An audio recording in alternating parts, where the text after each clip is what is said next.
এখন যেহেতু শীতকাল, তো শীতকালে আমাদের দেশে প্রচুর পরিমাণে শাকসবজি, বিভিন্ন ধরনের চোখের যে উপাদানগুলো খুব বেশি পাওয়া যায়।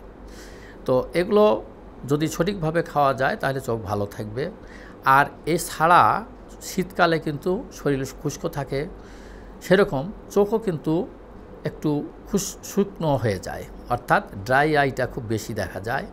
এছাড়া অ্যালার্জির সমস্যাটা শরীরেও যেমন চুলকায়, চোখও সেরকম চুলকায়। এই অ্যালার্জিজনিত কারণে চোখের বিভিন্ন ধরনের প্রদাহের সৃষ্টি হয়। তাই এই শীতকালে অ্যালার্জিজনিত রোগটা খুব বেশি হয়।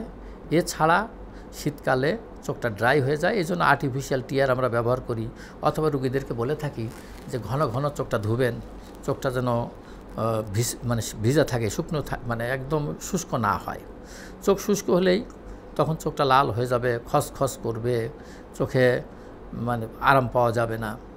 তো এইগুলো হলো চোখের, বিশেষ করে শীতকালে এই দুটো রোগ খুব বেশি, চোখের অ্যালার্জি এবং চোখটা শুষ্ক হয়ে যাওয়া।